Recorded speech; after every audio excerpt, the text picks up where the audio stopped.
திருப்பூர்ல 13 லட்சம் ரூபாய்க்கு வீடு தர முடியுமா?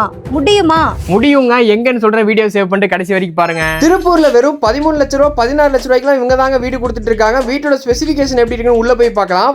மெயின் டோர் திறந்து உள்ள வந்தோடனே செம்ம பிரம்மாண்டமா பெருசா 10க்கு 16 சைஸ்ல ஒரு ஹால் ஒன்று கொடுத்துருக்காங்க. ஹால்ல லாஃப்ட்டுமே வந்துருதுங்க. நல்லா வெளிச்சமாவும் காத்தோட்டமாவும் இருக்கிறதுக்கு யூபிவிசில விண்டோ வித் கிரில் அட்டாச்மெண்டோட பண்ணிருக்காங்க. அப்படியே ஹால்ல இருந்து கிச்சன் பக்கமா வந்தீங்கன்னா 4 அடிக்கு நல்லா ஷைனிங்கான டைல்ஸே போட்டு கொடுத்துருக்காங்க. அதே மாதிரி எக்ஸாஸ்ட் சிம்னி எல்லாம் மாட்டுறதுக்கு வெளியே ஹோல்ஸுமே போட்டு கொடுத்துருக்காங்க. கிரைண்டர் மிக்ஸி எல்லாம் போடுற மாதிரி பிளக் பாயிண்ட்டுமே அதே இடத்துல ப்ரொவைட் பண்ணிருக்காங்க. கிச்சன்ல பொருள் வைக்கிறதுக்கு இடமே இல்லைன்னு கவலையே வேணாங்க. ஷெல்ஃபும் கொடுத்துருக்காங்க, லாஃப்ட்டுமே கொடுத்துருக்காங்க. கிச்சன்ல அதே மாதிரி பாத்துட்டீங்கன்னா ஸ்டெயின்லெஸ் ஸ்டீல்ல சிங்க்குமே கொடுத்துறாங்க. அப்படியே ரூம்ல இருந்து வெளியே வந்தீங்கன்னா சிமெண்ட் தரையுமே போட்டிருக்காங்க. காம்பவுண்ட் செவரு நல்லா 4 அடி ஹைட்டுக்கே போட்டு கொடுத்துருக்காங்க. அப்படியே வீட்டுக்கு பேக் சைடு வந்தீங்கன்னா கார்டன் யூட்டிலிட்டி ஏரியாவும் அவைலபிளா இருக்குங்க. இங்க நீங்க ஃபியூச்சர்ல ரூம்ஸ் வேணாலும் எக்ஸ்டெண்ட் பண்ணிக்கலாம். கார்டன் ஏரியாக்கு சைட்லயே பாத்ரூமும் வந்துருங்க உங்களுக்கு. இந்த வீட்டோட மதிப்பு வெறும் 16 லட்ச ரூபா தாங்க. வெறும் 5 லட்ச ரூபாய் முன்பணம் செலுத்தி இது நீங்க உங்க சொந்தமான வீடு ஆக்கிக்கலாம். மீதி இருக்க அமௌண்ட்டை வட்டியே இல்லாம மாசம் வெறும் 11,000 ரூபாய் மட்டும் செலுத்தி 100 மாசத்துல நீங்க கட்டி முடிச்சிடலாம். அது மட்டும் இல்லாம ரெடி கேஷா வீடு வாங்குறவங்களுக்கு கரை செலவு ஃப்ரீயாவே பண்ணி கொடுத்துறாங்க. திருப்பூர் காங்கி ரோடு இந்த நாச்சிப்பாளையம் நடுநிலைப்பள்ளியை தாண்டி ரைட் சைடுல டர்ன் பண்ணி வந்தீங்கன்னா அங்க லொகேட் இருக்கவங்க தாங்க செந்தில் நகர் ப்ரோமோட்டர். காங்கி ரோடு நல்லூர்ல இருந்து வெறும் 4 கிலோமீட்டர் ரேடியஸ்ல லொகேட் ஆயிருக்காங்க. இன்னும் எதுக்குங்க வெயிட்டிங்? உங்களுக்கான வீடு புக் பண்றதுக்கு உடனே கீழே தெரியுற நம்பருக்கு கான்டாக்ட் பண்ணுங்க. இந்த மாதிரி யூஸ்ஃபுல்லான அப்டேட்ஸ்க்கு திருப்பூர்.com இன்ஸ்டாகிராம் பேஜ் ஃபாலோ பண்ணிக்கோங்க. டாடா.